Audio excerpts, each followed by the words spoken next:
Mumtaz TV bersama menegakkan sunnah. Alhamdulillah, segala puji bagi Allah Rabbil Alamin, Tuhan alam semesta. Dialah yang menciptakan kita, dialah yang memberikan rizki kepada kita, dialah yang menjamin kehidupan kita di muka bumi, dan juga kepadanya kita akan kembali. Dan hanya kepada Allah kita meminta pertolongan. Wa bihi nasta'in ala umurid dunya wad din. Menghadapi urusan-urusan ya yang berkaitan dengan dunia kita, yang terkadang kita lelah, letih, capek, gundah, galau, suntuk. Kepada siapa kita minta pertolongan? Hanya kepada Allah Azza wa Jalla.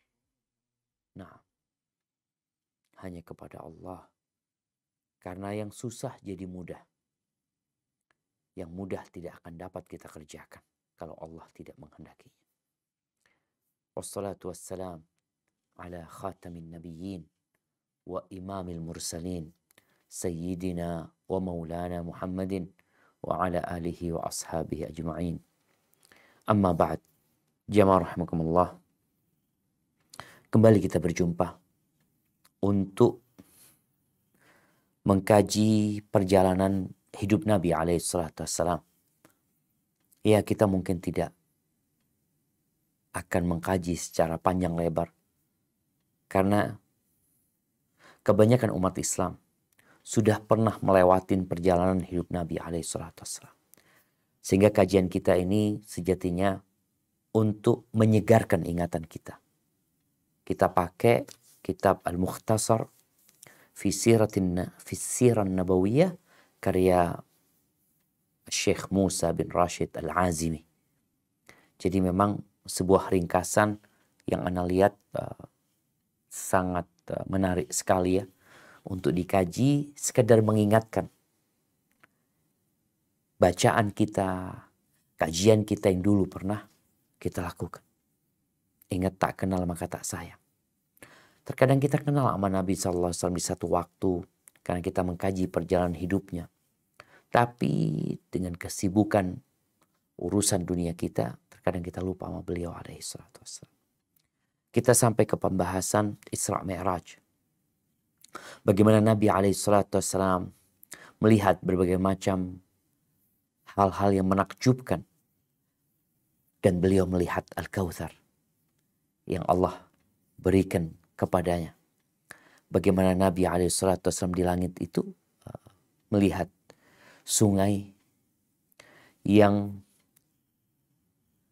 kanan kirinya, pinggiran kanan kirinya itu terbuat dari mutiara-mutiara berlobang. Aku bertanya, Nabi bertanya kepada Jibril alaihissalam, "Ma hadza?" Qala hadzal Kautsar. Ini adalah Al-Kautsar. Dan kita bersyukur kepada Allah yang telah memberikan kepada kita hidayah untuk menjadi pengikut Rasul sallallahu alaihi wasallam. Ahibati fillah. Kemudian Nabi alaihi salatu wasallam melanjutkan perjalanannya sehingga berjumpa dengan Allah Azza wa Jalla. Kata beliau, "Thumma urija bi hatta dhahartu li mustawa asma' fihi sarif al-aqlam." Akhirnya aku dinaikkan ke satu level yang di situ aku mendengar suara pena menulis. Pena yang Allah ciptakan untuk menulis takdir itu menulis. Fa'uhallah ilayya ma'auha. Lalu Allah mewahyukan kepada aku apa yang hendak dia wahyukan. Fafarada alayya 50 salatan fi kulli yawmin wa laylah. Dan Allah mewajibkan atas diriku 50 waktu salat dalam sehari semalam. Allah jemaah ya. 50 waktu salat jemaah.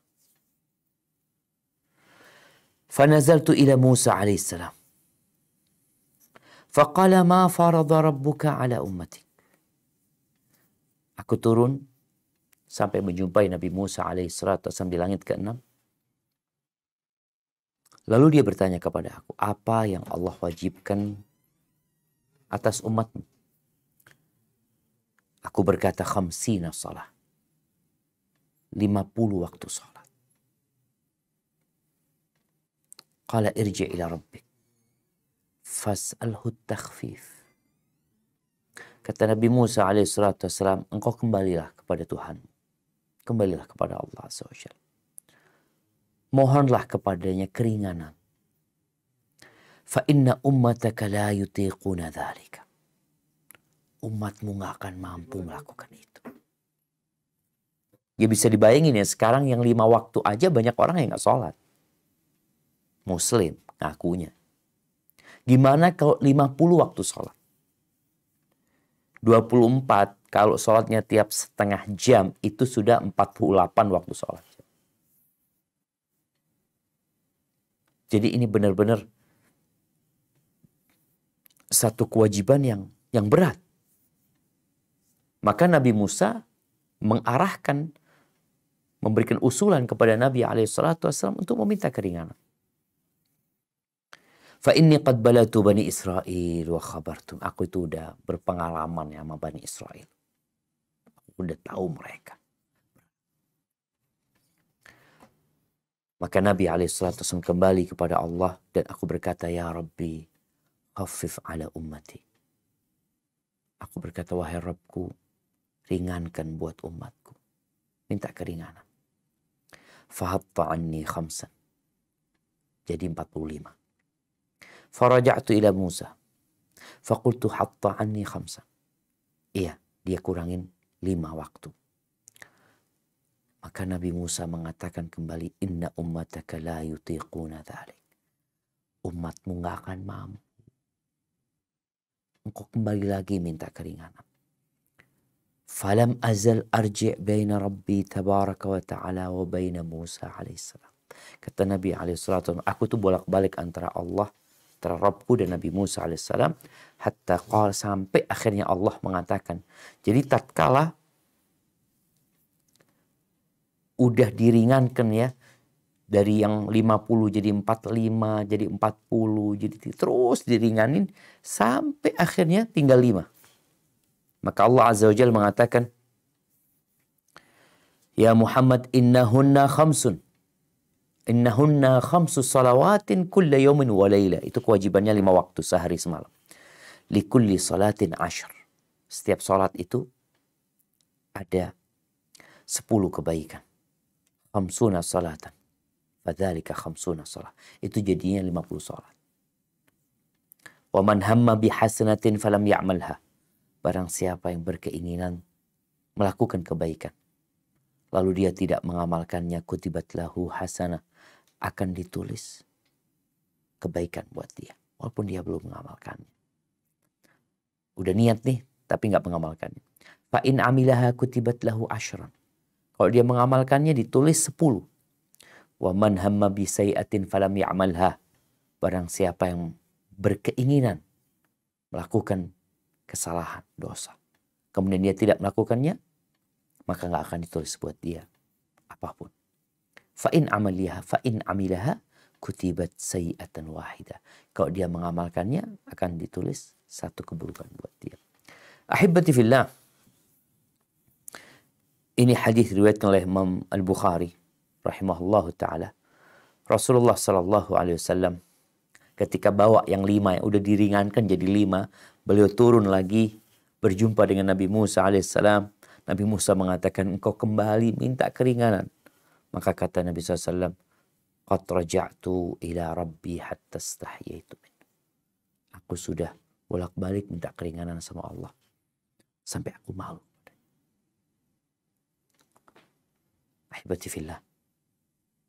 Kita lihat ya betapa pemurahnya Allah azza wa jalla. 5 waktu. Hitung nih 5 waktu. Dalam sehari semalam. Allah kasih waktu kita 24 jam. Yang biasanya orang akan membagi waktunya itu 8 jam untuk istirahat, untuk tidur, ya. 8 jam untuk bekerja, 8 jam untuk yang lainnya. Ini Cuma 5 waktu. Yang satu waktunya, ya kalau mau lama sholatnya, butuh 10 menit. Hanya berapa menit? 50 menit. Engkau punya waktu 50 menit, 1 jam, anggap 60 menit. Engkau punya waktu 23 menit untuk urusan dunia. Tapi kenapa tidak sedikit umat Islam yang meremehkan urusan sholat ini? Sebuah kewajiban yang langsung didapat oleh Nabi SAW di atas langit ketujuh, di mana Rasul SAW biasanya dapat wahyu melalui Jibril alaihissalam.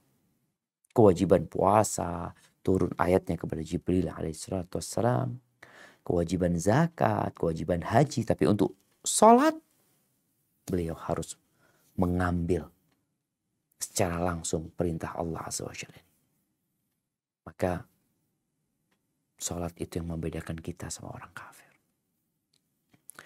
Taib, ahibati fillah, ada sebuah permasalahan yang disebutkan dalam kitab ini berkaitan apakah Nabi SAW di malam Isra Mi'raj itu melihat Allah Azza wa Jalla? Pendapat yang kuat, tidak. Beliau melihat cahaya Allah Azza wa Jalla. Beliau melihat cahaya dan tidak melihat Allah Azza wa Jalla. Itu pendapat yang lebih kuat dan ini berdasarkan penjelasan para sahabat Nabi, di mana disebutkan ceritakan oleh Uthman bin Sa'id Ad-Darimi, ijma' dari kalangan para sahabat, dan dikatakan barang siapa yang berpendapat bahwa Nabi SAW telah melihat Tuhannya pada malam itu, maka sejatinya dia melakukan kesalahan. Ahibati fillah. Kemudian Nabi SAW kembali ke kota Makkah. Beliau turun dari langit menuju ke Masjid Al-Aqsa. Kita sudah sampaikan bahwasanya kendaraan yang digunakan Nabi SAW untuk perjalanan di bumi ini dari Mekah menuju ke Masjid Al-Aqsa itu buraq. Buraq itu semacam binatang, di atasnya bagal, bigal ya, di bawahnya kuda besarnya yang enak ditunggangin, yang warnanya putih, yang dia meletakkan ujung kakinya di akhir mata dia memandang. Ketika ke langit tidak disebutkan beliau menggunakan apa.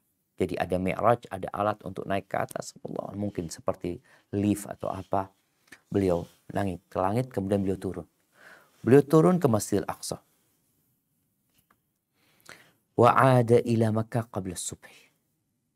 Beliau sampai ke kota Mekah sebelum subuh. Jadi beliau sudah ada di kota Mekah sebelum subuh.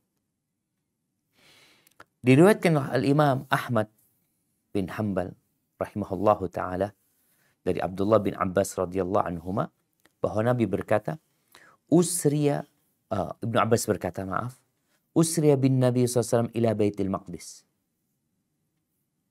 Thumma ja'a min laylatihi fahaddathahum bimasirihi wa bi'alamati Baitul Maqdis wa bi'irihi.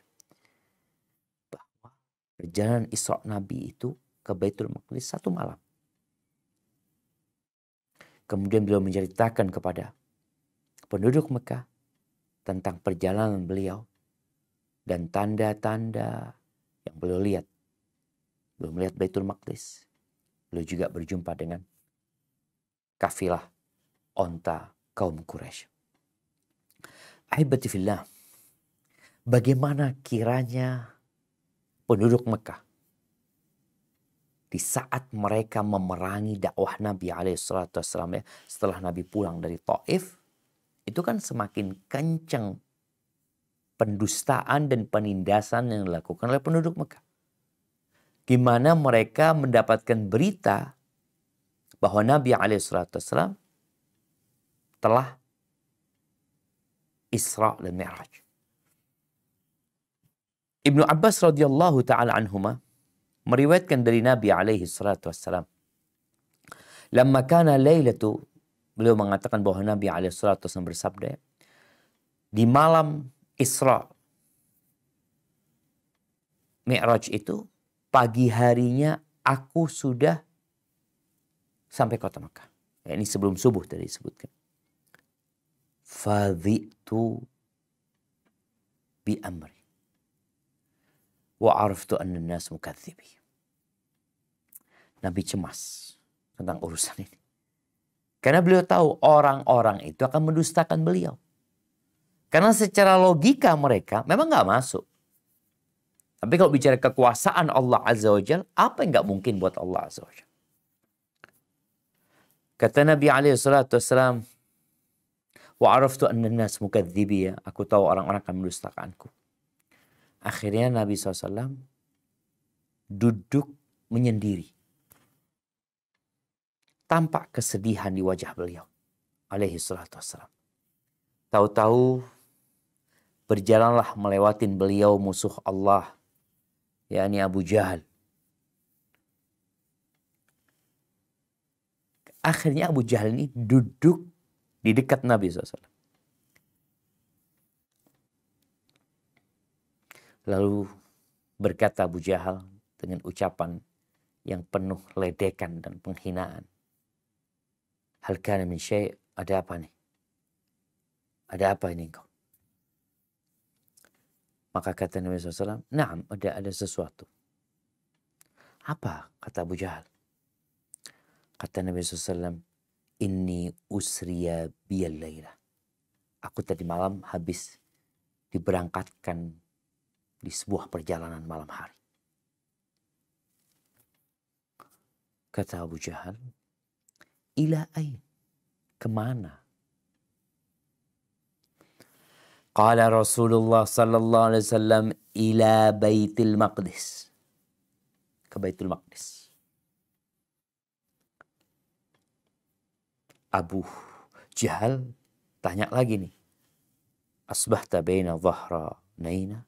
Dan kau pagi harinya sudah sampai kota Mekah nih. Kata Nabi SAW, nah. Abu Jahal ini gak percaya. Tapi dia tidak menunjukkan kalau dia mendustakan omongan Nabi SAW. Karena dia takut nanti Nabi gak ngomong kayak gitu. Ini bayangan dia. Jadi dia tidak menampakkan bahwa dirinya gak percaya. Tapi Abu Jahal kepingin manggil orang-orang gitu. Supaya pembicaraan ini bukan antara dia dengan Nabi SAW saja. Dan ini sebuah karunia Allah buat Nabi SAW. Nabi gak perlu ngumpulin orang untuk menyampaikan hal tersebut. Abu Jahal yang melakukan itu. Kata Abu Jahal, ara'aita in da'autu qawmak tuhaddithuhum ma haddathani.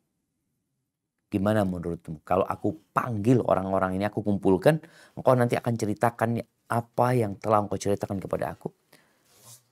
Apa kata Nabi SAW? Nah, memang Nabi nggak bohong. Ada apa Nabi takut sebenarnya? Tapi tadi beliau melihat mereka akan mendustakannya. Maka akhirnya teriaklah Abu Jahal ini jamaah. Hayya ma'asyara bani Ka'ab bin Lu'ay. Ayo. Wahai anak keturunan Ka'ab bin Lu'ay. Ka'ab bin Lu'ay ini salah satu kakek Nabi SAW ya. Ketika mendengar itu, orang-orang yang sedang di dekat Ka'bah yang mereka biasanya punya majelis-majelis sendiri-sendiri, mereka akhirnya berkumpullah di majelis Nabi SAW bersama Abu Jahal ini. Lalu kata Abu Jahal, silakan kau ceritakan kepada mereka apa yang kau ceritakan kepada aku. Nabi SAW gak bohong. Jadi kalau sekarang kan ada alat mendeteksi kebohongan tuh. Nabi ini gak bohong. Maka Nabi dengan santai mengatakan, inni usriya biyal layla. Ya, aku tadi malam baru diberangkatkan dalam satu perjalanan. Maka mereka berkata, seperti yang dikatakan Abu Jahal, ila ain, kemana? Qala Rasulullah SAW, ila Baitul Maqdis. Ke Baitul Maqdis. Kata mereka, engkau ke Baitul Maqdis, lalu pagi harinya sudah sampai Mekah ini. Sudah berada di tengah-tengah kita ini. Qala Rasulullah SAW, na'am. Ketika Nabi mengatakan itu, ada yang tepuk tangan. Ada yang pegang kepalanya. Mereka heran kepada kebohongan itu dalam pandangan mereka. Tapi mereka ini, mereka mendustakan ya. Tapi mereka tahu bahwa Nabi SAW sepanjang hidupnya nggak pernah berdusta. Sampai disebut Al-Amin. Ketika beliau pernah mengumpulkan mereka di awal dakwah terang-terangan yang beliau lakukan. Beliau setelah menyampaikan, kalau aku kabarkan kepada kalian akan ada pasukan yang menyerang kalian di pagi hari dari balik gunung ini, kalian percaya nggak? Apa kata kaumnya? Ma jarrabna alaika kadziban. Kita nggak pernah mendapatimu berdusta. Tapi ini ketika diceritakan tentang beliau Isra menuju ke Baitul Maqdis, ini beliau belum cerita tentang Mi'raj. Belum. Beliau cuma cerita tentang Isra. Karena memang menjadi sesuatu yang berat ya, orang menerima berita yang mungkin secara akal sesuatu yang sulit untuk dilakukan. Maka beliau cerita Isra aja. Lalu mereka menanyakan. Ini menunjukkan bahwa mereka tidak mendustakan sebenarnya. Mereka memang ingkar aja. Mereka berkata, wahal tastati'u an tan'ata lana al-masjid. Engkau bisa nggak menceritakan kepada kami gimana gambar masjidnya? Masjid Al-Aqsa itu. Karena ada di antara mereka yang pernah ke Syam dan melihat Masjid Al-Aqsa. Faqala Nabi SAW, fadhahabtu an'ud. Aku kasih tahu kayak gini, pintunya kayak gini, kubahnya kayak gini. Beliau ceritakanlah tentang masjid ini, gambaran masjid ini. Sampai ada sesuatu yang beliau agak lupa ya. Masjid itu diangkat sama Allah. Sehingga Nabi melihatnya, masjid itu berada di bawah rumahnya Iqal atau Uqail. Nabi melihat. Apakah memang masjid itu diangkat dan didatangkan? Boleh jadi, kenapa tidak? Sebagaimana arasnya Balqis itu dipindah dari Yaman menuju ke Masjidil Aqsa, ke tempatnya Nabi Sulaiman. Bukan hal yang sulit bagi Allah SWT. Maka Nabi SAW menceritakan, beliau melihat. Kalau sekarang mungkin seperti kita melihat foto, oh kelihatan ininya. Semua secara detail yang mereka tanyakan Nabi jawab. Alaihissalatu wassalam. Apa kata mereka? Amman na'atu fawallahi laqad asa. Mereka mengatakan, kalau sifatnya Masjidil Aqsa, apa yang dia sampaikan benar. Persis seperti yang dia katakan. Ahibati fillah, setelah itu mereka datang ke Abu Bakar Siddiq ya. Al-Hakim meriwayatkan dalam kitabnya Mustadrak dengan sanad yang lemah dari Aisyah radhiyallahu taala anha, di mana sebagian orang yang masuk Islam kemudian murtad karena dengar berita Nabi Isra menuju ke Masjidil Aqsa. Ini juga menjadi fitnah jamaah. Banyak di antara kita yang terkadang baru tahu tentang ajaran agama Allah ini, yang kemudian karena dia berpatokan kepada akalnya, kadang-kadang dia tolak hal itu. Ini jadi fitnah, ujian buat dia. Di riwayat Al-Hakim memang disebutkan ada sebagian yang murtad, yang awalnya beriman. Akhirnya mereka datang kepada Abu Bakar Siddiq radhiyallahu ta'ala. Mereka mengatakan, halaka ila sahibika. Engkau tahu nggak tentang yang berkaitan dengan kawanmu itu? Dia mengaku telah melakukan perjalanan atau diberangkatkan di malam hari menuju ke Masjidil Aqsa. Kemudian paginya udah sampai sini. Abu Bakar bertanya, awaqala dzalika? Benar dia mengatakan itu? Qalu na'am. Iya. La in kana qala dzalika laqad shadaq. Kalau dia mengatakan itu berarti benar. Ini jamaah, kita kalau bicara iman, tatkala kita beriman bahwa Al-Quran adalah kalamullah, kita beriman bahwa Nabi Muhammad SAW adalah utusan Allah, maka apapun yang diceritakan beliau benar.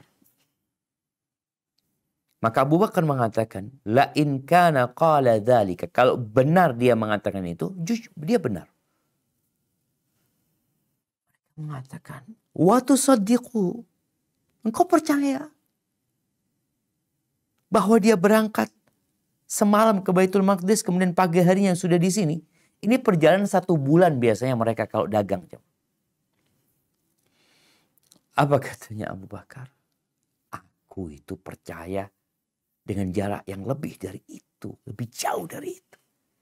Aku percaya dengan berita langit yang turun di pagi atau di waktu petang.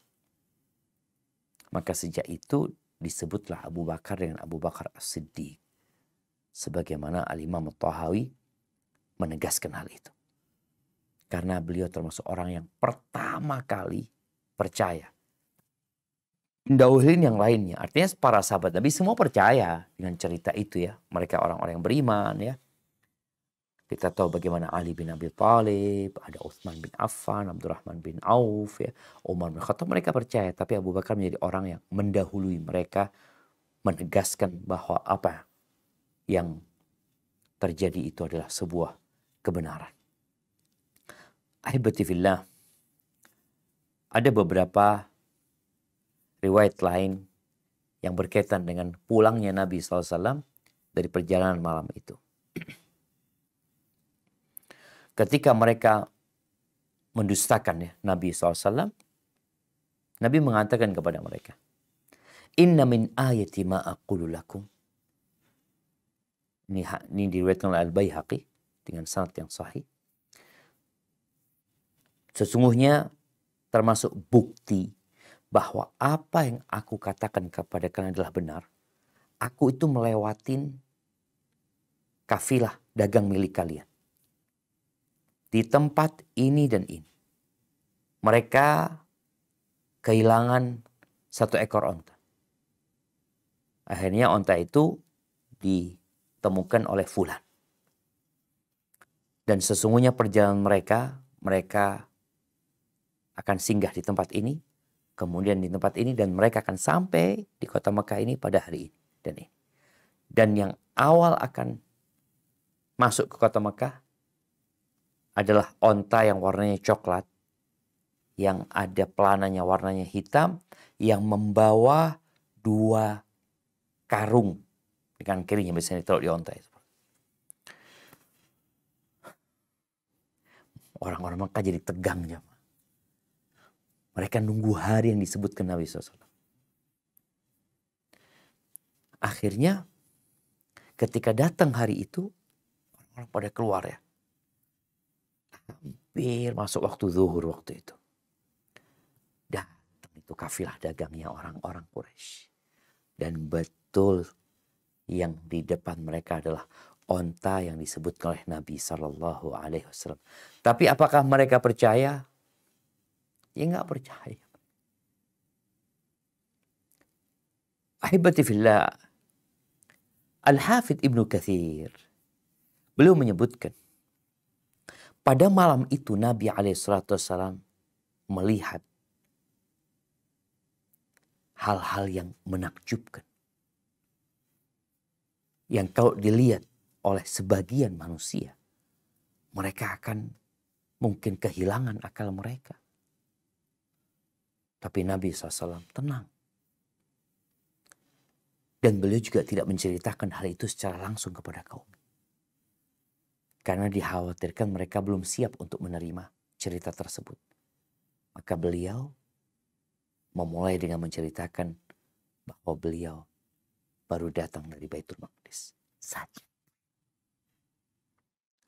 Itu jadi ceritanya sama orang Quraisy cuma Isra, perjalanan malamnya, tapi tidak cerita tentang Mi'rajnya Nabi alaihi salatu wassalam. Baik, kembali ke cerita diwajibkannya sholat 5 waktu. 5 waktu jamaah, bukan 50 waktu. Antum bekerja dari jam 7 sampai jam 3 sampai jam 4 ya. Kadangkala ada orang yang harus shift malam 8 jam lah. Sekarang secara umum orang bekerja itu 8 jam. Dengan fasilitas apa? Apa fasilitas yang kau dapatkan dari kantor? Kau dapat kaki, dapat tangan, dapat mata, dapat akal, dapat otak, dapat hati, dapat jantung. Engkau nggak dapat apa-apa. Oh dikasih motor, kau kasih motor. Kasih baju seragam, engkau kerja 8 jam. Sedangkan Allah memberikan kepadamu segala fasilitas yang ada di dirimu. Tapi kadangkala kita malas. Baik.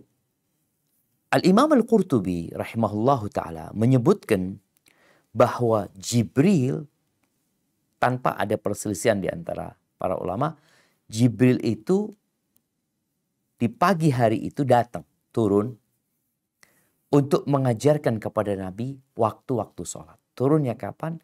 Sebelum tergelincirnya matahari. Untuk apa? Untuk menjelaskan tentang bagaimana pelaksanaan sholat ini. Berkaitan dengan syarat-syaratnya, rukun-rukunnya. Yang pertama memang turun untuk menentukan waktunya. Setelah itu syarat-syarat dan rukunnya dijelaskan secara terperinci perlahan-lahan setelah itu. Secara bertahap ya. Al-Imam Bukhari dan Muslim meriwayatkan dari Ibn Shihab bahwa Umar bin Abdul Aziz pernah suatu hari mengakhirkan waktu sholat, menunda waktu sholat. Maka datanglah menjumpai beliau Urwah bin Zubair, seorang tabi'in. Fa'akhbarahu, maka Urwah bin Zubair memberitahu Umar bin Abdul Aziz. Entah ini kejadiannya kapan ya. Apakah ketika Umar bin Abdul Aziz menjadi gubernur di kota Madinah pada waktu itu.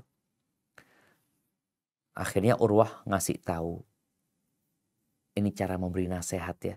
Kita itu kadangkala perlu seni memberi nasihat. Menegur seseorang.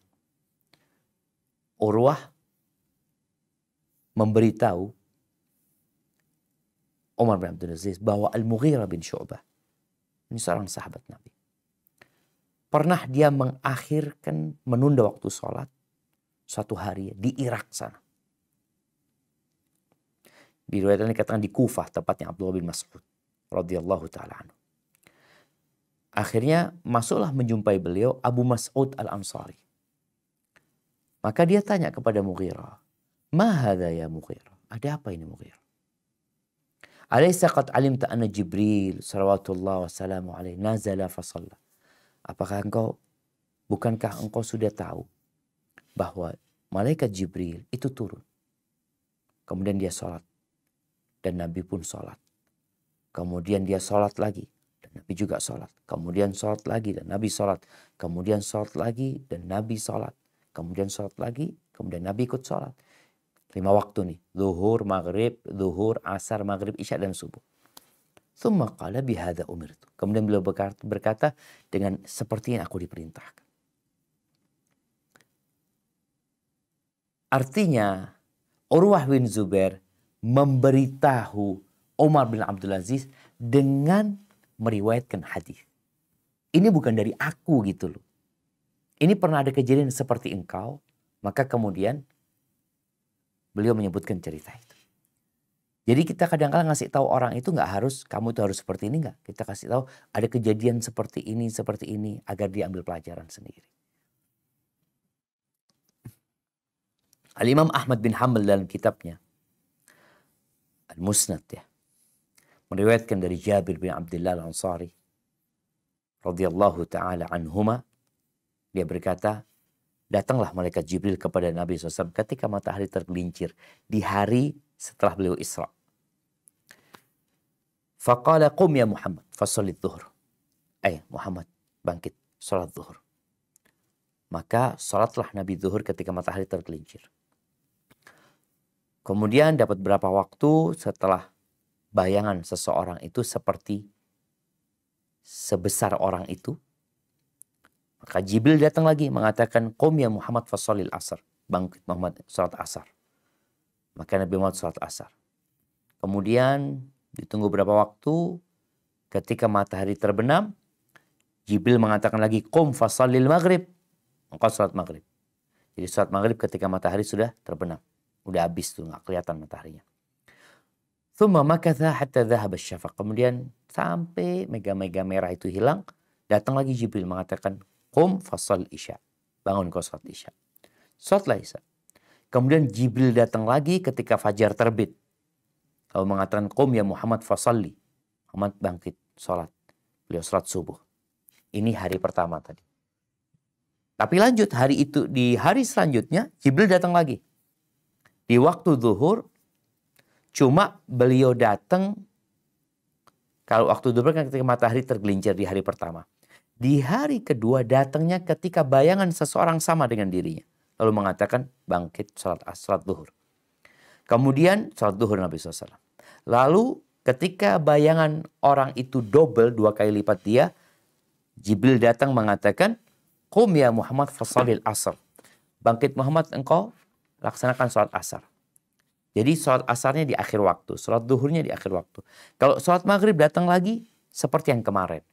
Lalu isya datang lagi Jibril setelah 2/3 malam, setelah 1/3 malam pergi, datang untuk salat isya. Kemudian datang keesokan harinya di waktu subuh ketika hampir terang jemaah. Hampir terbit mata tapi belum terbit. Salat subuh Nabi SAW. Lalu Jibril mengatakan, ma baina hadaini kulluhu waqt. Di antara 2 waktu itu waktu sholat. Jadi sholat ini adalah kewajiban yang sudah ditetapkan waktunya. Zuhur, tadi matahari tergelincir sampai bayangan seseorang sama dengan dirinya. Waktu asar, ketika bayangan seorang itu seperti dirinya sampai double bayangan dia. Maghrib ketika matahari terbenam, waktu isya itu ketika mega-mega merah itu hilang sampai 1/3 malam, dari riwayat sampai tengah malam ya. Subuh itu dari terbitnya fajar sampai sebelum terbitnya matahari. Baik, udah tuh. Sholat 5 waktu. Orang yang mengatakan kami hanya berpegang teguh dengan Al-Quranul Karim, gimana dia sholat? Sedangkan waktu sholat ditetapkan sama sunnah Nabi SAW. Sebagaimana Jibril mengajarkan hal itu. Setelah peristiwa Isra Mi'raj itu, Allah kasih lagi buat Nabi mukjizat lain. Yaitu terbelahnya rembulan. Karena memang kita tahu di fase setelah pulang dari Taif itu, orang-orang musyrikin ini semakin menjadi-jadi. Mereka nuntut, minta mukjizat ini dan itu. Dan Allah berikan mukjizat. Coba kita baca firman Allah di surat Al-Qamar ayat 1 dan 2. Nah, tafadhal.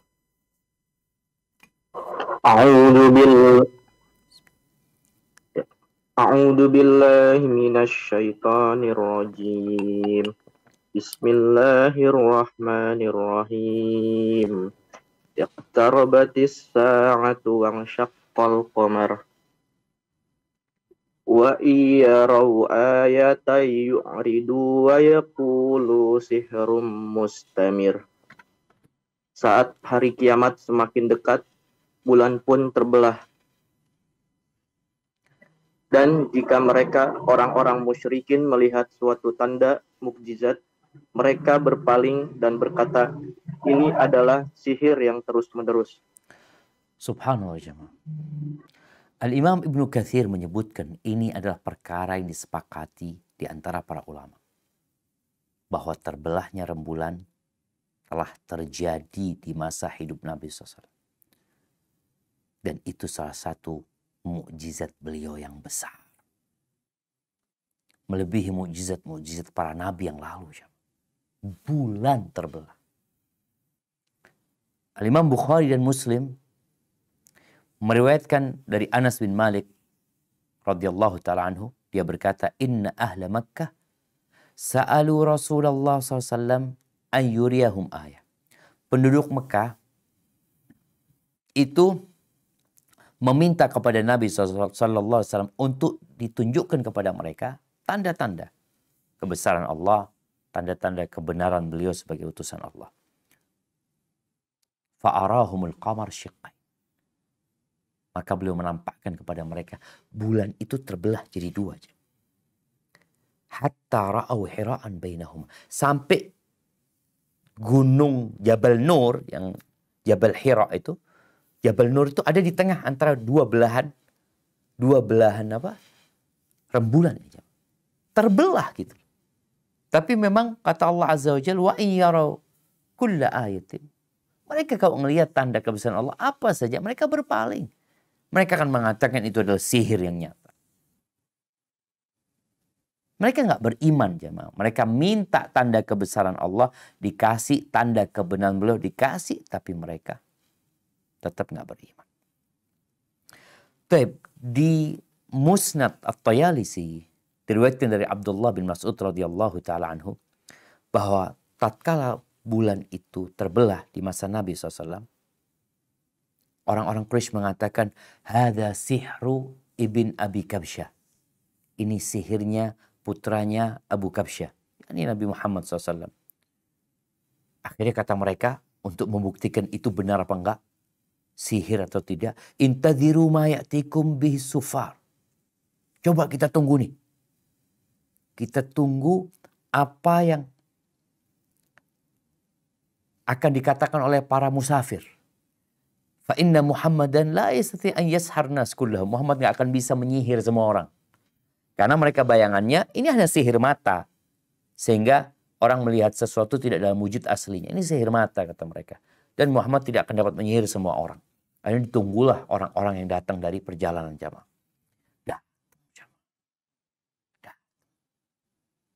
Orang-orang dari perjalanan itu.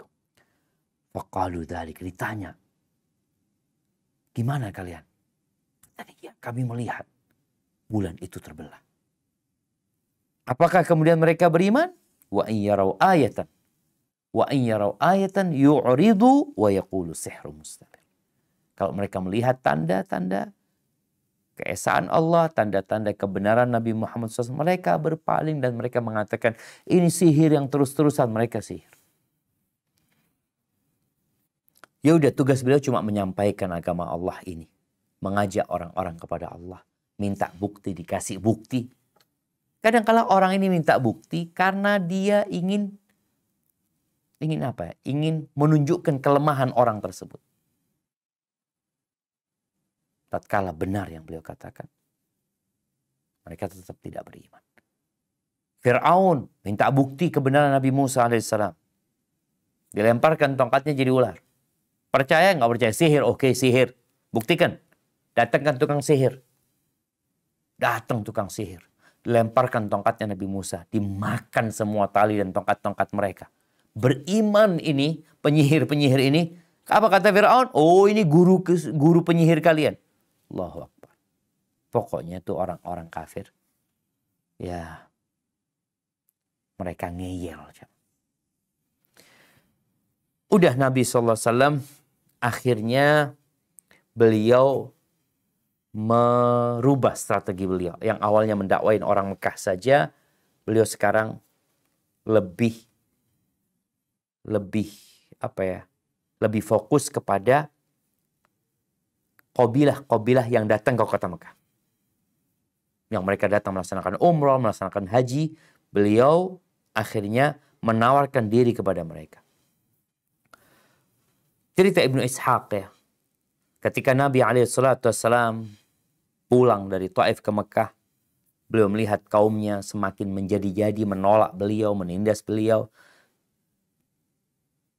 Kemudian ya nggak beriman kecuali sedikit ya dari orang-orang yang menyembunyikan keislaman mereka atau mereka terang-terangan menampakkan keislaman keislaman mereka sehingga mereka ditindas dan disiksa.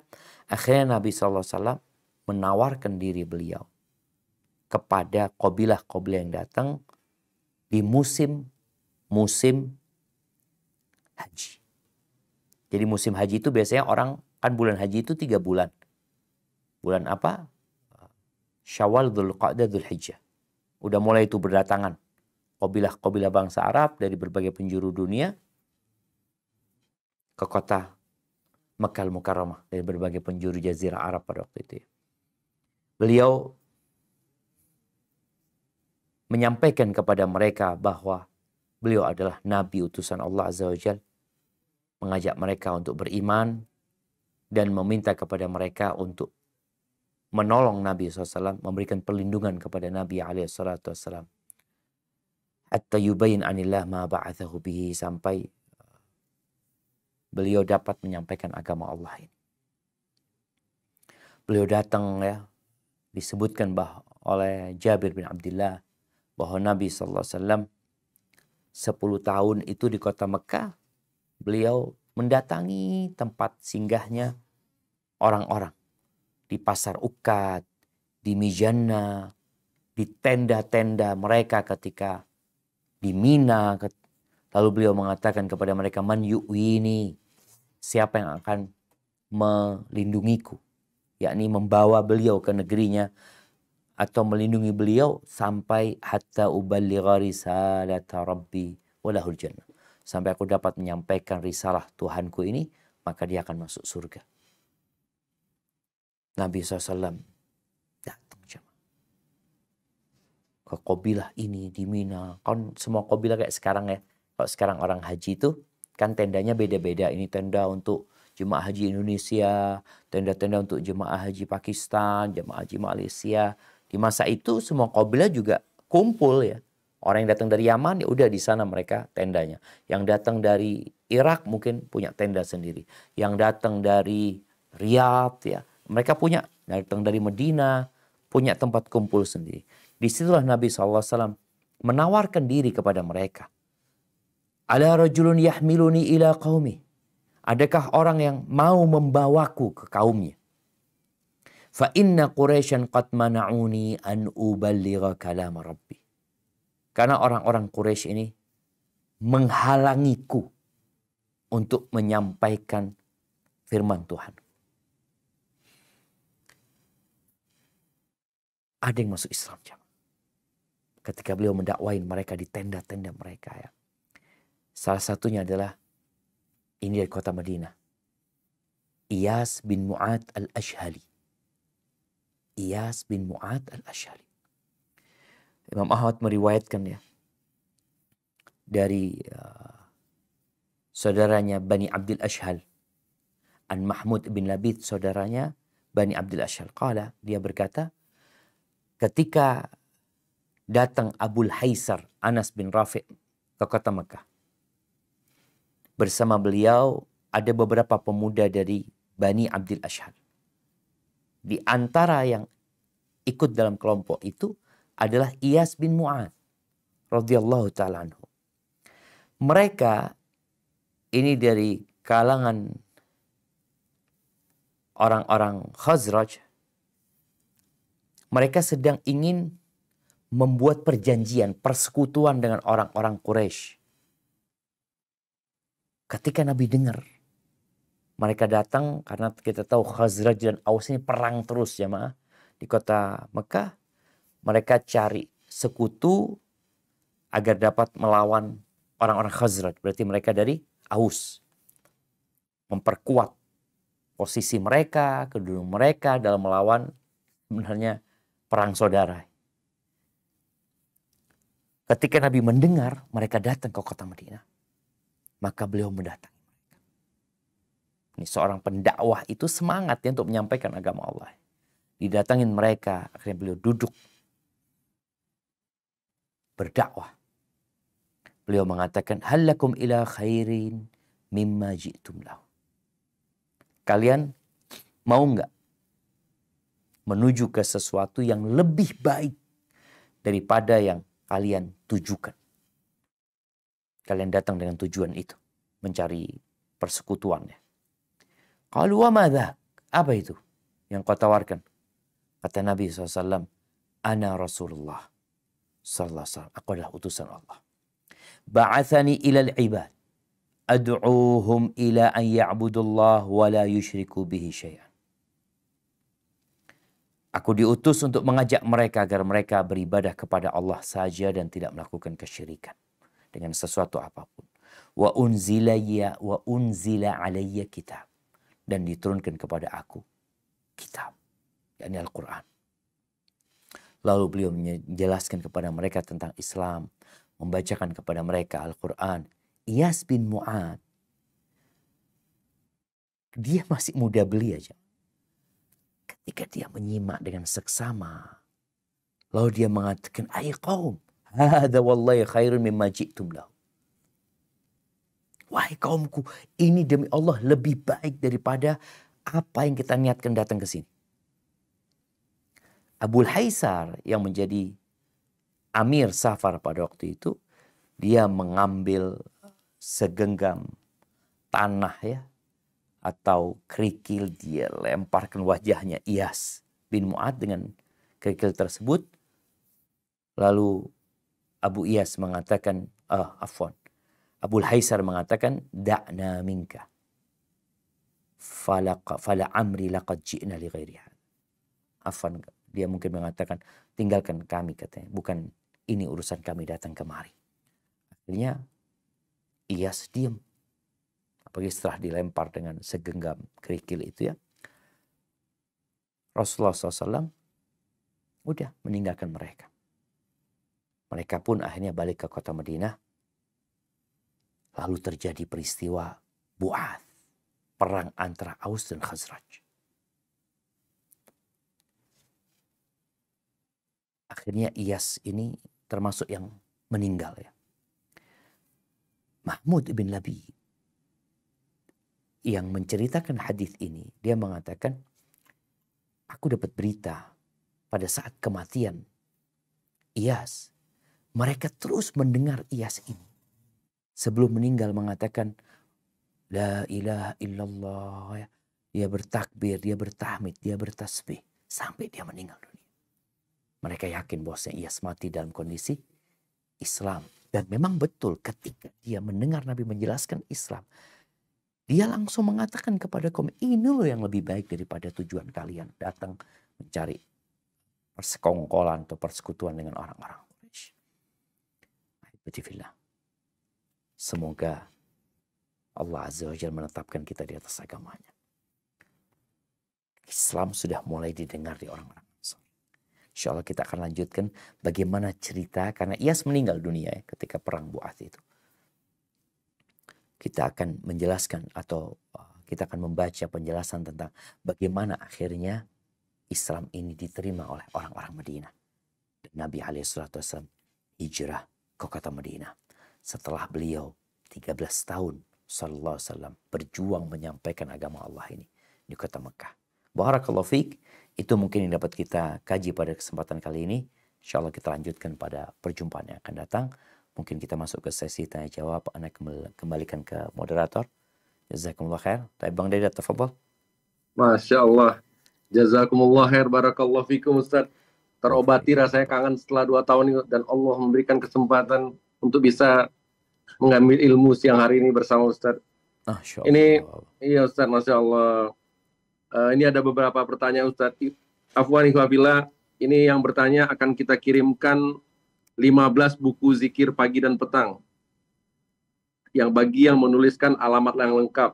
Dan tetap nanti setelah kitab ini berakhir, kita kajian kitab sirah ini, bagi yang menuliskan resume seperti janji kita di awal, kita akan berikan sebuah hadiah handphone buat yang terus mengikuti dan membuat catatan yang lengkap. Nanti akan kita pilih dan kita seleksi 1 orang.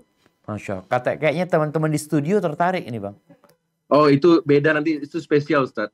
itu kode keras Ustaz. Siap Bang. Itu teman-teman, untuk teman-teman studio disiapkan insya Allah Ustaz. Mudah-mudahan Allah berikan kemudahan Ustaz. Allahumma amin. Ini Ustaz yang kami bacakan dari Kalimantan Ustaz. Ya. Dari Kalimantan, Pertanyaannya dari Raihan, domisili Kalimantan, ada nomor WA-nya lengkap, Masya Allah. Assalamualaikum warahmatullahi wabarakatuh. Mohon izin bertanya, sedikit keluar dari tema. Jika orang yang beriman itu kan mempercayai peristiwa-peristiwa mulai dari Nabi hijrahnya, rumah tangga beliau, dan lain sebagainya yang dialami oleh Nabi Muhammad SAW. Apakah boleh Pak Ustadz jika seseorang ingin melamar perempuan yang umurnya lebih tua dari si pria, namun malah dianggap kalau umur calon pria yang lebih muda dianggap aib dan ditolak? Yang nolak siapa, Bang? Aki Jali, ini gimana ya, Rahan dari Kalimantan bisa dibuka. Siap. Yang nolak ini perempuan. Artinya dia ditolak sama pihak perempuan. Iya Ustaz. Siap. Karena dianggap umur calon pria yang lebih muda dianggap aib dan ditolak. Apakah memang aib, Bang, di negeri kita ya? Anak-anak rasa mungkin sebagian orang tua ya. Sebagian orang tua mungkin beranggapan seperti itu. Taib jamaah. Mungkin pertanyaan ini muncul karena Nabi SAW menikah dengan seorang janda yang beda umurnya cukup jauh. Khadijah radhiyallahu ta'ala anha berumur 40 tahun dan Nabi SAW berumur 25 tahun.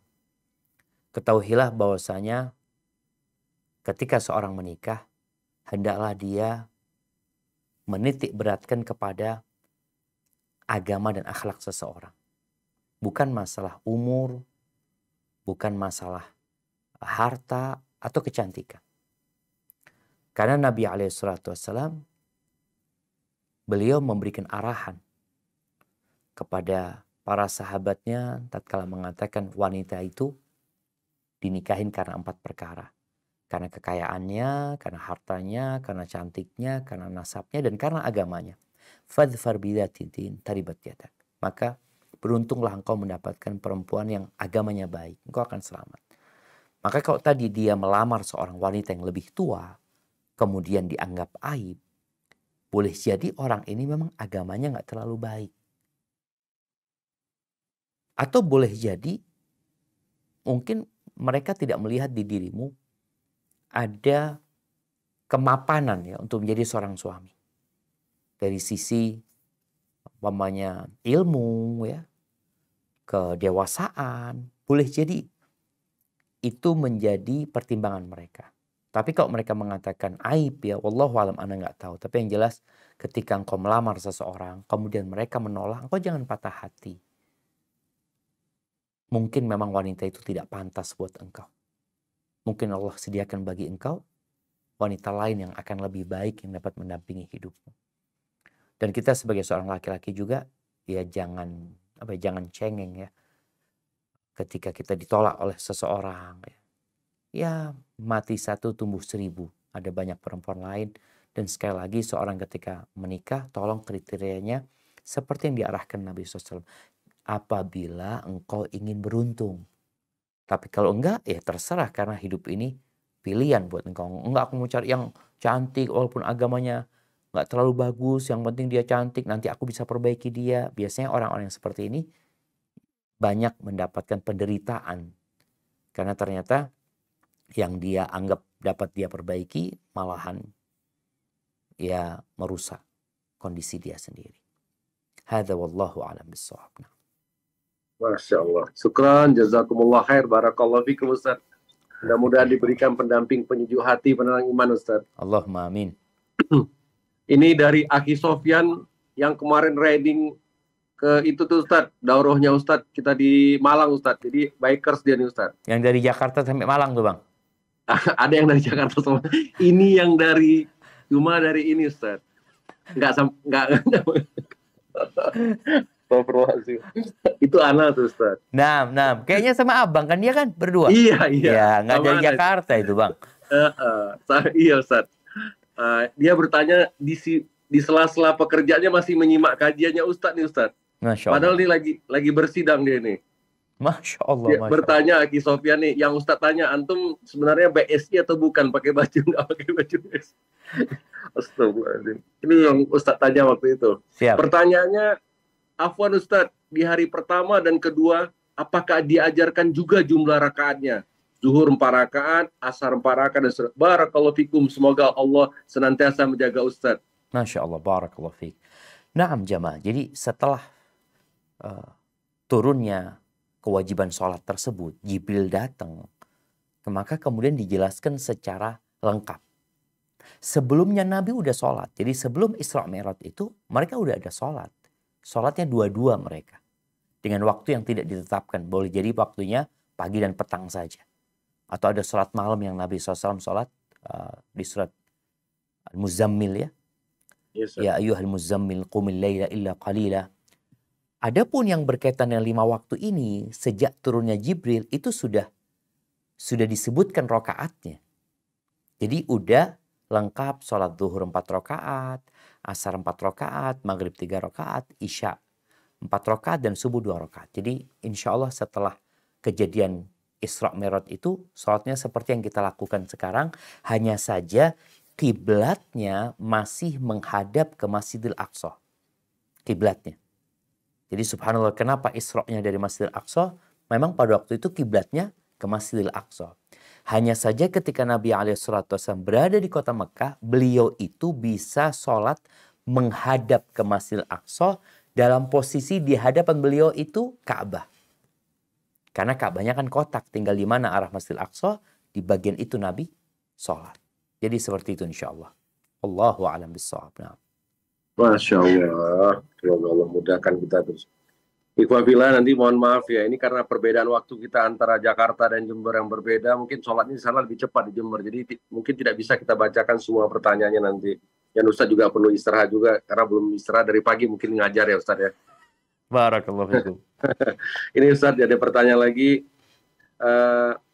Assalamualaikum warahmatullahi wabarakatuh. Afwan, izin bertanya Ustadz, jika kita memiliki harta yang kita ragu bahwa harta tersebut bercampur antara harta halal dan haram, bagaimanakah cara mengembalikan harta tersebut sedangkan kita tidak tahu berapa harta yang haram dan siapa pemilik harta tersebut?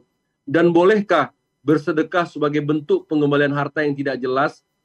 Syukron wa jazakallahu khairan Ustadz dan tim kajian. Masya Allah, barakallahu fiik.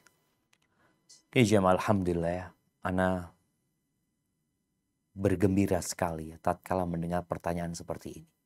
Masya Allah. Karena Nabi SAW itu pernah menyampaikan akan datang satu masa di mana orang nggak peduli lagi dengan halal haram. Dia nggak peduli dari mana dia dapat, dari yang halal atau dari yang haram. Dan pertanyaan ini menunjukkan bahwasanya orang tersebut belajar, kemudian dia takut. Karena daging mana saja yang tumbuh dari yang haram, neraka tempat. Terus bagaimana dengan harta tadi? Ingat, harta haram ini ada 2.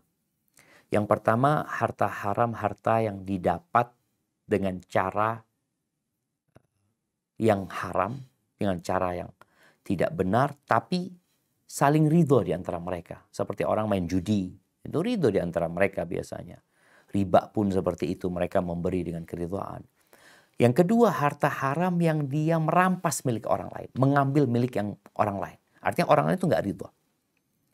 Adapun berkaitan dengan yang pertama tadi, yang seperti judi atau riba, kalau dia sudah bertobat ya udah selesai. Dia jangan melakukan riba lagi gitu. Dia berhenti di sana. Dia banyak bertobat kepada Allah Azza wa Jalla, banyak bersedekah, ya semoga Allah membersihkan hartanya. Adapun kalau ternyata ada harta yang milik orang, artinya orang itu nggak ridho dengan harta itu kita ambil, maka kita harus balikin. Bagaimana cara tahunya? Ya antum yang tahu bagaimana harta antum. Kalau dikatakan kayaknya anak pernah ngambil hak orang, anak pernah nipu. Nipu itu orang tuh nggak ridho gitu loh. Kita pernah nipu orang ya. Maka kalau bisa dicari tahu orang-orang itu, maka antum balikin. Tapi kalau nggak tahu saat udah wallahu a'lam ya. Ya kalau begitu antum keluarkan harta yang diperkirakan milik orang itu, lalu antum sodakohkan atas nama orang itu. Boleh jadi kita melakukan yang ngambil harta ini waktu SMA, waktu kuliah, atau apa kita ngambil barang milik orang ya.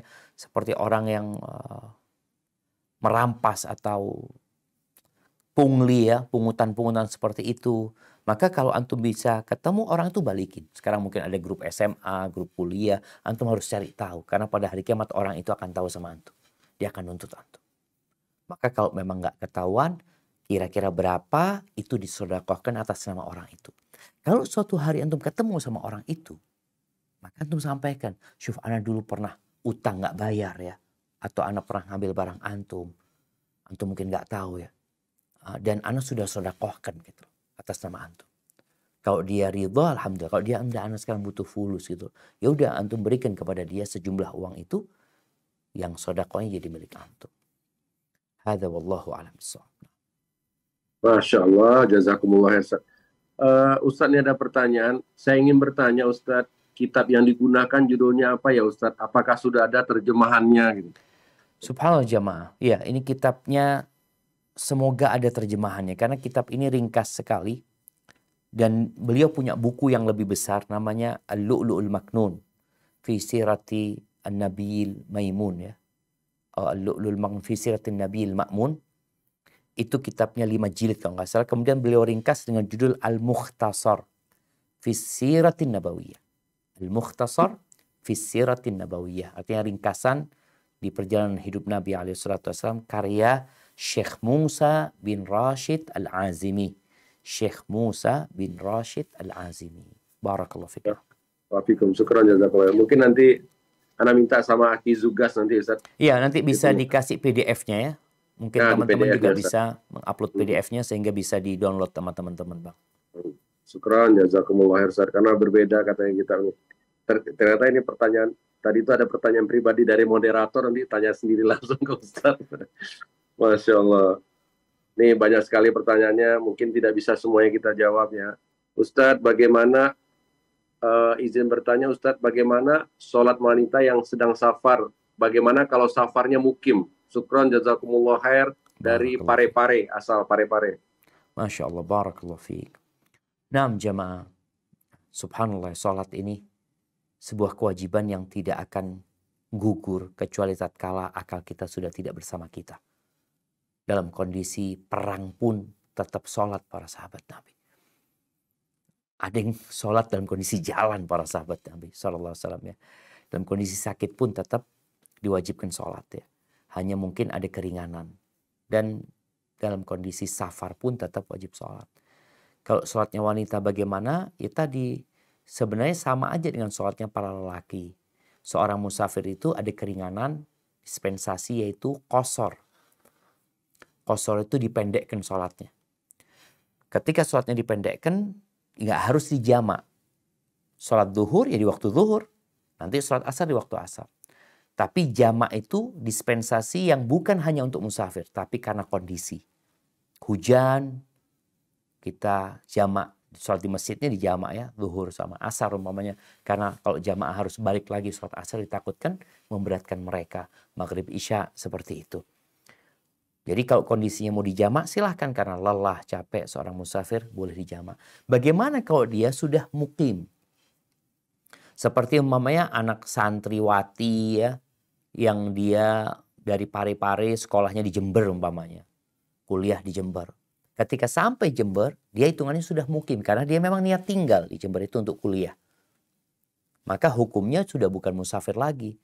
Nanti ketika dia perjalanan pulang, itu dia musafir. Sampai rumahnya, dia mukim lagi sudah. Karena dia tinggal di sana sudah. Muatin dia di sana. Jadi, bagi mereka yang sudah sampai ke tempat tujuan dan niatnya tinggal di tempat itu, hukum safarnya sudah terputus. Maka dia juga nggak wajib ada mahram. Karena dia sudah tinggal di sana. Orang tuanya pulang, umpamanya perjalanannya saja yang butuh mahram. Hadza wallahu a'lam bissawab. Nah. Masya Allah, jazakumullah khair, barakallahu fikum Ustaz. Ada pertanyaan lagi Ustaz? Masih bisa 1 atau 2 pertanyaan Ustaz? Bisa Bang, aman Bang. Masya Allah, semangat kami jadi Ustaz.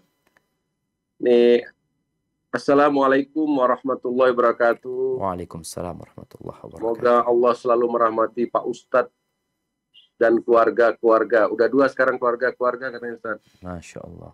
Masya Allah, keluarga serta kaum muslimin dimanapun berada di dunia dan di akhirat. Amin. Allahumma amin.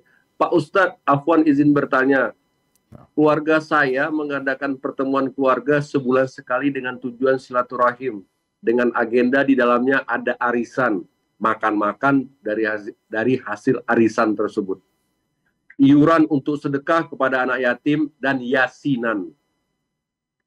Apakah Ana harus datang Pak Ustadz? Sedangkan acaranya malam, selesai pukul 9 atau 9.30 malam. Kalaupun kata Pak Ustadz mungkin boleh datang setelah acara selesai. Lalu apakah Ana boleh nyumbang untuk kebutuhan mereka makan-makannya? Mohon nasihatnya sesuai syariat dari Pak Ustadz. Jazakallah khairan atas jawabannya. Barakallahu fikum. Wa fikum wa barak. Subhanallah jamaah. Ya, kita butuh tali pengikat rahim ya. Jadi kadangkala keluarga ini sibuk dengan dunia mereka. Sehingga untuk kumpul pun sulit. Akhirnya dibikin acara pertemuan bulanan. Seperti tadi dikatakan ada arisan dan uang arisan itu digunakan untuk makan sebenarnya buat mereka. Jadi sebenarnya acara adalah kumpul keluarga bukan berkaitan dengan arisan tersebut. Hanya saja mungkin tadi disebutkan di acara tersebut ada acara baca surat Yasin bersama-sama. Itu mungkin yang menyebabkan mereka pertanyaan, yang menyebabkan penanya menanyakan hal itu. Yang pertama kita berusahalah untuk memperbaiki. Mereka kumpulnya udah bagus, menyambut silaturahim udah bagus. Mereka tadi ngumpulkan duit untuk anak yatim, Masya Allah, bagus ya. Nah, berkaitan dengan yasinannya gimana kalau dirubah jadi kajian? Antum usulkan kepada mereka. Gimana kalau kita undang ustadz untuk menyampaikan kajian? Atau paling tidak tafsir surat Yasin tersebut. Tiap pertemuan 5 ayat, ya 10 ayat ditafsirkan. Sehingga akan bermanfaat buat mereka. Jadi mungkin antum bisa mengusulkan hal itu sama mereka. Kalaupun antum datang, umpamanya antum nggak ikut baca Yasin yang bersama-sama baca surat Yasin ini disyariatkan jamaah. Apalagi kalau bacanya tadarus umpamanya, bukan hanya surat Yasin, Al-Quran pun kita dianjurkan untuk membacanya. Bertadarus ya, memperbaiki bacaan kita. Tapi kalau dibacakan dengan satu suara bersama-sama, itu mungkin yang tidak dicontohkan sama Rasul SAW. Kecuali dalam kondisi kita mau ngajarin seseorang, dia baca, kita membacakan, dia mendengarkan, lalu dia membacanya lagi buat kita. Jadi intinya kalau antum mau membantu mereka, insya Allah nggak ada masalah. Karena sebenarnya acaranya tadi untuk bantu anak yatim ya, seperti itu. Dan semoga antum bisa memperbaiki sehingga mereka ketika kumpul di sana ada kajian ilmu. Kalaupun membaca Al-Quran, boleh bismillah baca Quran, tapi kita bikin sistemnya tahsin. Jadi mau baca surat Yasin tapi tahsin. Satu orang baca, yang lainnya memperbaiki. Sehingga bacaan mereka jadi lebih baik. Mungkin seperti itu. Wallahu a'lam bishawab. Nah. Ini syukran Ustaz atas jawabannya. Ini ada pertanyaan dari Rudi Abu Muawiyah dari Pekanbaru. Wah ini Ana ingat nih kalau ini Rudi Abu Muawiyah dari BSI Pekanbaru nih tukang madu nih Ustaz. Masya Allah. Yang tukang ini ada kasus ini madu dan durian itu menjadi sebuah legenda nanti itu. Masya Allah. madu. Bisa diulang kembali insya Allah itu Bang. Harus diulang tuh Ustaz. Madu dan durian ini dari Rudi Pekanbaru pertanyaannya, bolehkah berdoa di dalam sujud saat sholat pakai bahasa Indonesia? Mohon pencerahannya Ustaz. Masya Allah, barakallahu fiik. Iya jemaah, berkaitan dengan berdoa di dalam sholat dengan selain bahasa Arab. Masalah ini ada perselisihan di antara para ulama.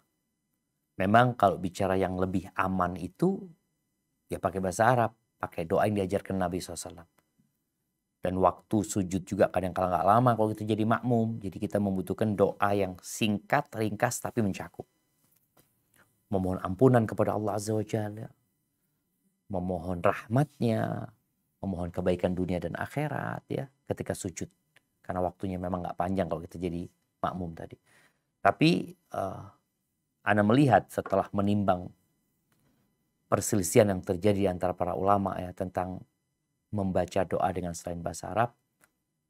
Kalau orang itu nggak mampu, maka insya Allah ada keringanan buat dia berdoa dengan selain bahasa Arab, dengan selain doa yang diajarkan Nabi SAW kalau memang dia punya keperluan. Tapi keluar dari perselisihan yang terjadi lebih aman, Ya udah kalau mau doa pakai bahasa Indonesia, selesai sholat, di luar sholat, antara adzan dan qomat, ada waktu-waktu mustajab yang lainnya. Jadi masalahnya memang ada perselisihan di antara para ulama, dan dalam madhab Syafi'i nggak boleh. Harus dengan doa yang diajarkan nama Nabi SAW atau yang ma'thur dari Nabi SAW atau diajarkan oleh Allah dalam Al-Quran Al-Karim. Hadza wallahu a'lam bissawab. Nah. Masya Allah. Pertanyaan terakhir nanti langsung aja ditutup setelah ini Ustadz. Mudah-mudahan ya, pertanyaan terakhir dari Jakarta ini. Ustadz, Assalamualaikum Ustadz. Waalaikumsalam warahmatullahi wabarakatuh. Apakah boleh ketika sholat subuh kesiangan kita tetap melaksanakan qobliyah subuh? Barakallahu fiik. Nah, jamaah rahimakumullah.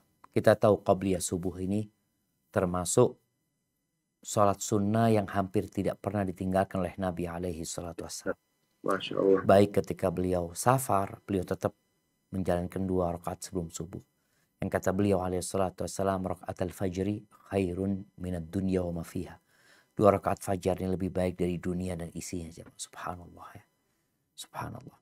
Tapi bagaimana dengan orang yang telat? Jadi kondisi orang yang telat ini berbeda-beda. Yang pertama kalau dia kesiangan, tapi masih ada waktu subuh. Dan waktu subuhnya ini hanya cukup untuk 2 rakaat sholat subuh. Artinya kalau antum sholat 2 rakaat sebelum subuh, habis ini matahari terbit.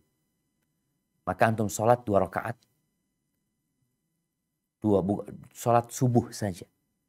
Tapi kalau ternyata waktunya cukup Ustaz untuk qobliyah subuh sama sholat subuh. Artinya antum akan melakukan sholat subuhnya tetap di waktu subuh, walaupun tadi udah hampir subuh, maka antum tetap sholat qobliyah subuh dan sholat subuh. Karena nggak keluar waktunya. Seperti itu. Dan orang juga yang kalau dia ketinggalan tadi, gimana Ustaz, ana rutin melaksanakan sholat qobliyah subuh. Tapi waktu itu boleh jadi antum berangkat ke masjid ternyata udah sholat subuh. Akhirnya antum langsung sholat subuh, nggak sholat qobliyah. Qobliyahnya itu boleh diqodok. Diqodoknya itu habis sholat subuh langsung atau diqodoknya di waktu duha. Jadi mungkin seperti itu solusinya. Hadza wallahu a'lam bishawab. Itu yang dapat Anda sampaikan pada kesempatan kali ini. Semoga Allah memberikan hidayah dan taufiknya kepada kita untuk istiqamah di atas agama Allah ini. Subhanakallahumma wa bihamdika asyhadu an la ilaha illa anta astaghfiruka wa atubu ilaik. Jazakumullah khairan. Ana kembalikan ke moderator. Wa barakallahu fiikum.